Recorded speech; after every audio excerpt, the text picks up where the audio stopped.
1,00,000 మంది శివభక్తులతో కలిసి మహారుద్రాక్ష పూజలో పాల్గొనండి. వెంటనే కాల్ చేసి మీ పేరును నమోదు చేసుకోండి. ధరలు కొద్ది రోజులుగా ఫ్లక్చుయేట్ అవుతూ ఉన్నాయి, మనకు తెలిసిన విషయమే. అయితే తాజాగా వింటున్నది ఏంటంటే బంగారాన్ని కొనడం కంటే కూడా అమ్మేవాళ్ళు ఎక్కువైపోయారంట. అదేంటి? జనరల్గా కొంటూ ఉంటారు కదా, ఎందుకు అమ్ముతున్నారు సడన్గా? ఇదే మీకు వచ్చిన డౌటే, నాకు కూడా వచ్చింది. సో ఇదే విషయం మనం ఇప్పుడు ప్రముఖ మార్కెట్ అనలిస్ట్ ప్రశాంత్ గారిని అడిగి తెలుసుకుందాం. ప్రశాంత్ గారు నమస్తే అండి. ఏంటండి, బంగారం జనరల్గా కొంటూ ఉంటాం కదా, మరి మార్కెట్లో ఇప్పుడు అమ్ముతున్నారు, బంగారం సేల్ చేస్తున్నారు అని అంటున్నారు. ఎందుకు సేల్ చేస్తున్నారు?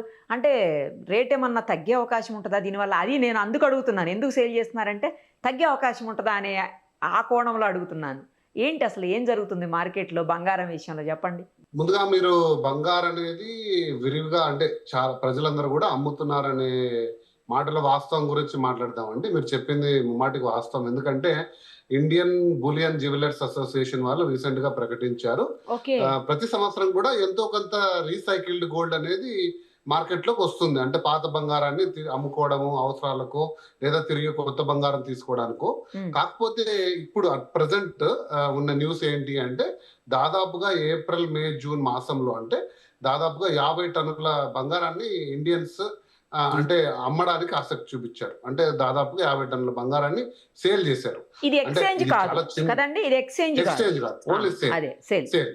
సో సేల్ ఇది జనరల్ గా సేల్ జరుగుతుంటది ప్రతి ఇయర్ కూడా. లాస్ట్ ఇయర్ ఇదే టైం తో పోలిస్తే దాదాపుగా 50 to 70% ఇది అధికంగా ఉంది అనేది ఒక న్యూస్ ఐటమ్. ఇది డెఫినెట్ గా అంటే క్రెడిబుల్ న్యూస్, అంటే ఇండియన్ బులియన్ జ్యువెలర్స్ అసోసియేషన్ వాళ్ళు వ్యక్తపరిచింది. ఇక్కడ మనం చూడాల్సింది ఏంటంటే ఇది చాలా చిన్న మొత్తం. అంటే మీరు చాలా మంది బంగారం మీద ఆసక్తి ఉన్న వాళ్ళకు ఒక చిన్న డేటా పాయింట్ ఏంటంటే, ప్రపంచంలో ఇప్పటి వరకు బంగారం మొత్తం కూడా వెలికి తీసింది మైండ్ గోల్డ్ ఒక 2 లక్షల టన్నులు ఉంటుంది. 2 లక్షల టన్నుల్లో దాదాపుగా భారతీయుల దగ్గర బ్యాంకుల్లో కానీ అంటే రిటైలర్స్ గా జ్యువెలర్స్ అంటే మన ఇళ్లలో కానీ 30,000 టన్నులు ఉందన్నది ఒక అంచనా. భారతీయుల దగ్గర అత్యధికంగా ప్రపంచంలో అత్యధిక రీటైలర్స్ గా అంటే ఇళ్లలో 30,000 టన్నులు ఉందని ఒక అంచనా. దాంతో పోలిస్తే 50 టన్నులు పెద్ద బంగారం ఏం కాదు, కానీ 50 టన్నులు చాలా చిన్నది. కానీ అమ్ముతున్న విధానంలో కానీ అమ్ముతున్న వాల్యూమ్స్ లో చూసుకుంటే మీరు చెప్పిన మాట ముమ్మాటి కూడా వాస్తవం. అది ఎందుకనేది ఒకసారి చర్చిద్దాము. బట్ కాకపోతే ముందుగా బంగారం రేటు దాని స్థాయి గురించి ఒక చిన్న మాట కామెంట్ చేసి అటు వెళ్దాం. బంగారం రేటు డెఫినెట్ గా మనం అనుకున్న స్థాయి కంటే కూడా దాదాపుగా 1,40,000, 1,39,000 24 క్యారెట్ల బంగారం నాకు తెలిసి ఇయర్ టైంలో ఇదే లీస్ట్ అనమాట. దాదాపుగా 1,39,000 24 క్యారెట్, 1,21,000 అరౌండ్ 22 క్యారెట్, 1,22,000 లో 22 క్యారెట్ బంగారం వెళ్ళడం అనేది జరిగింది. ఇది అసలు భారతదేశంలో బంగారం ఎంత అమ్మినా కొనినా ఈ రేట్కి దానికి తేడా ఉండదు. ఎందుకంటే గోల్డ్ అనేది డిటర్మైన్ అనేది అంతర్జాతీయంగా డిటర్మైన్ అవుతుంది. అది కూడా డాలర్లలో ఔన్స్ బంగారం డిటర్మైన్ అవుతుంది. వరల్డ్ గోల్డ్ కౌన్సిల్ ప్రకారంగా ప్రపంచంలో జరుగుతున్న ఇన్వెస్ట్మెంట్స్ లేదా డాలర్ వాల్యూకి సంబంధించి, యుఎస్ లో జరుగుతున్న ఫెడ్ రిజర్వ్ కరెక్షన్ చేస్తున్న వడ్డీ రేట్లకు సంబంధించి బంగారు వాల్యూ ఎప్పుడు ఆధారపడి ఉంటుంది. కాబట్టి వాటికి భారతదేశంలో జరిగే ట్రాన్సాక్షన్స్ కి బంగారు ధర అనేది డెఫినెట్ గా మారదు. ఇక్కడ మీరు ఒక 100 టన్నులు 500 టన్నుల బంగారు ఇక్కడ అమ్మినా కూడా ప్రపంచంలో ధర అనేది ఖచ్చితంగా తేడా రాదు. సో బంగారు ఆ రేంజ్ లో ట్రేడ్ అవుతుంది. కాబట్టి మనం వాస్తవంగా చూసుకుంటే ప్రపంచంలో ఆర్థిక మాంద్యం కాకుండా కూడా ద్రవ్యోల్బణం, ఇన్ఫ్లేషన్ అంటారు. అమెరికాలో ఇన్ఫ్లేషన్ భయం పట్టుకుంది. దాదాపుగా వస్తువుల ధరలన్నీ పెరుగుతున్నాయి. కాబట్టి వాళ్ళ సెంట్రల్ బ్యాంక్ ఫెడ్ రిజర్వ్ ఇక వడ్డీ రేట్లను తగ్గించకూడదు, వీలైతే పెంచాలని సంకేతం ఇవ్వడము, అక్కడ ఉండే బాండ్ ఈల్డ్స్ ఇస్తున్న రిటర్న్స్ చాలా లాభదాయకంగా ఉండడంతో ఇన్వెస్టర్లు అందరూ కూడా బాండ్ ఈల్డ్స్ వైపే మొగ్గు చూపడంతో బంగారం అనేది కాస్త ప్రేమ తగ్గడం, దాని వాల్యూ తగ్గడం జరిగింది గత 2-3 నెలలుగా.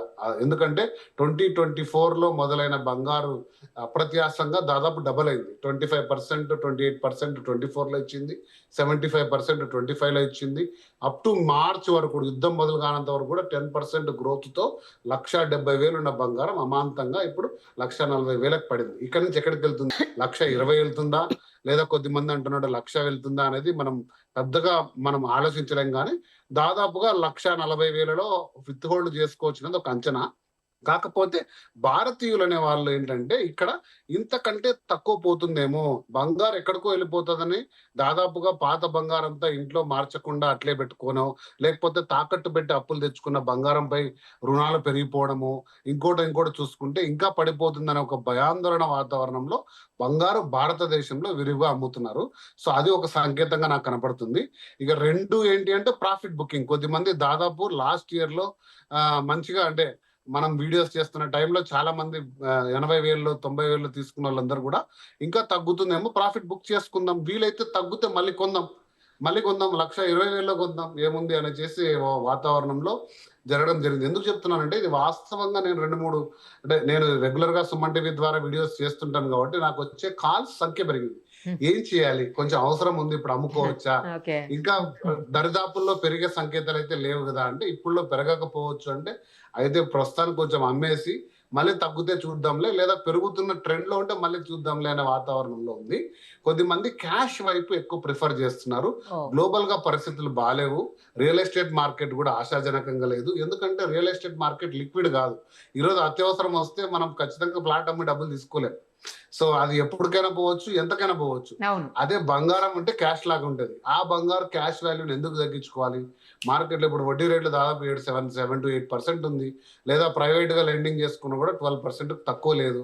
సో అలాంటి వాతావరణంలో ఎందుకు ఎటువంటి రిటర్న్ ఇవ్వని గోల్డ్ ఎందుకు పెట్టుకోవడం అనేసి చాలా మంది కూడా ఈ అంచనాలతో సేల్ చేసుకుంటున్నారు. సో అదొక వాతావరణంగా నాకు కనపడుతుంది. కాబట్టి ఈ బంగారు అనేది డెఫినెట్ గా మనం అంచనా వేయలేని స్థితిలో ఇప్పుడు ఉంది. కొంచెం కోల్డ్ గా కంటిన్యూ కావచ్చు. ఇంకా ఇంత నుంచి అయితే నేను అందరూ ప్రెడిక్ట్ చేస్తున్నట్టు ₹1,00,000కి 1,10,000 పడిపోతుంది నేనైతే స్థిరంగా అనుకోవట్లేదు.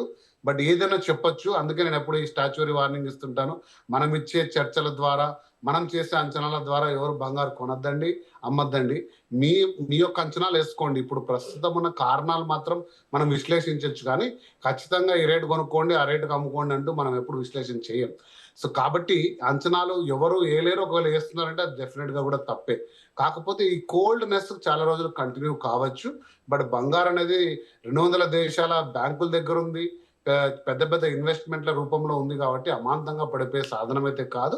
తరతరాలుగా కొన్ని వేల సంవత్సరాలుగా బంగారు అనేది ఒక ఇన్సూరెన్స్ అసెట్ గా ప్రజలని, రాజ్యాలని, దేశాలని ఆదుకుంది, మనల్ని కూడా ఆదుకుంటది. కాబట్టి అమాంతంగా ఏదో అయిపోతుందని మాత్రం నేను ఎప్పుడు ఆ విశ్లేషణ ఆ రేంజ్ లో ఎప్పుడు చెయ్యను, అది నేను నమ్మను కూడా. సో కాబట్టి దాన్ని ఆచితూచి వేయండి. బహుశా ఇప్పుడు కొంచెం చల్లగా ఉంది, అనుకున్న స్థాయిలో ఫాస్ట్ గా ఎదగకపోవచ్చు, అంత ఫాస్ట్ గా పడదు కూడా. బట్ కాకపోతే మీకున్న పరిస్థితుల్లో మీరు గోల్డ్ తాకట్టు పెట్టుకోవచ్చు, లేదా మీరు ఇంకా ఇన్వెస్ట్మెంట్ చేసుకోవాలనుకుంటే ఇది కూడా ఒక రైట్ టైమే. అంటే తగ్గుతున్నప్పుడు కొనుక్కోవడం అనేది కూడా ఒక వైజ్ ఇన్వెస్ట్మెంటే. మీ పరిస్థితులను బట్టి వెళ్ళండి. బట్ అది ఏదో అయిపోతుందని చెప్పి ప్యానిక్ సెల్లింగ్ అయితే చేయొద్దండి. ఏదో బంగారు 1,00,000 కింద పడిపోతుంది, ఈ రోజు ఉన్నదంతా అమ్మేసుకుందాం, మళ్ళీ ఏమైపోతుందని అంచనాలతోటి వెళ్ళొద్దండి. మీ ఆర్థిక స్థితిగతులు చూడండి, న్యూస్ ని కూడా అంచనా వేసుకోండి. ఏదో వదంతులను నమ్మద్దండి, 1,00,000 కిందకి పడిపోతుంది టపా అని చెప్పేసి. మన భారతదేశ పరిస్థితులను బట్టి, లేదా ఒక మోడీ గారు స్టేట్మెంట్ ఎందుకు ఇచ్చారు, మన యొక్క డాలర్ కి ఇండియన్ రూపీ వాల్యూ మన ట్రేడ్ డెఫిసిట్ కోసం మోడీ గారు ఇచ్చారు. కానీ బంగారు ధర ఏదో పడిపోబోతుంది మీరు కొనుక్కోవద్దనే సంకేతం కాదు. అసలు అది కంప్లీట్లీ డిఫరెంట్. మనం ఇంపోర్ట్ ఎక్కువ చేసుకుంటాం, దాదాపు $70 బిలియన్ లాస్ట్ ఇయర్ ఇంపోర్ట్ చేసుకున్నాము. అంత మొత్తం మన దేశం పైన భారం పడితే అన్ని డాలర్లు అనేది ఖరీదైపోయి రూపాయి అనేది క్షీణిస్తుంది. కాబట్టి మీరు ఒక సంవత్సరం ఆపుకోండి అన్నారు, కానీ బంగారు ధరలు ఏదో తగ్గుతాయనో ఇంకోటి అయిపోతుంది అనేది కాదు. అది ఆ ప్రచారంలో వాస్తవం లేదు. బంగారు ధరలు మన భారతదేశంలో జరిగే ట్రాన్సాక్షన్స్ ఆధారంగా నిర్మితం కావు. ఖచ్చితంగా ప్రపంచ దేశంలో పరిస్థితులను బట్టి అవుతాయి. అవి ఇంకొక 6 నెలలు సెటిల్ కావచ్చు. మళ్ళీ భారతదేశంలోనే కాదు ప్రపంచ దేశాల్లో ద్రవ్యోల్బణం స్థాయి కిందికి వచ్చి బ్యాంకులు వడ్డీ రేట్లు తగ్గిస్తే బంగారు ధర ఖచ్చితంగా రెక్కలు వస్తాయి. ఆ రోజులు మనం చూస్తాం. అప్పటి వరకు కొంచెం ఆచితూచి వేయండి అని నేను చెప్తాను. ఏదైనా 1,00,000 కింద అయితే పడదు కదా, అది గ్యారంటీ. 1,20,000 వరకు కూడా దాదాపు రాకపోవచ్చు అండి నిరుపమ గారు. ఎందుకంటే లాస్ట్ టైం 1,40,000 వచ్చినప్పుడు మళ్ళీ తిరిగి పుంజుకొని 150 వరకు వెళ్ళింది. బట్ ఇప్పుడు చాలా కోల్డ్ గా ఉంది. 140 చాలా రోజుల నుంచి ఉంది. 140 అనేది 1,00,000 కిందికి వచ్చే బంగారం ఛాన్సే లేదండి. 1,20,000 వరకు కూడా రాకపోవచ్చు. బహుశా కొంచెం కోల్డ్ అవుతుండొచ్చు. బట్ కొనాలనుకుంటే కూడా ఇది మంచి టైమే కావచ్చు. లేదా మీరు సెల్ చేసుకొని ఏదైనా ఆర్థిక అవసరాలు ఉన్నాయి, ఇంకా కొంచెం పడుతుంది అనుకున్నా కూడా కొద్ది మొత్తంలో మీ అవసరాల దృష్ట్యా చేసుకోండి. లేదా తనఖా పెట్టుకోండి. ఇప్పుడు లోన్ టు వాల్యూ కూడా దాదాపుగా RBI రూల్స్ అన్ని సడలించింది. ఏ రోజు వాల్యూ ఉంటే ఆ రోజు వాల్యూ ప్రకారం ఇస్తున్నారు బ్యాంకులో లోన్స్ కూడా. కాబట్టి చూసుకొని వేయండి అని చెప్తాను. రైట్ అండి. Thank you so much. Thank you.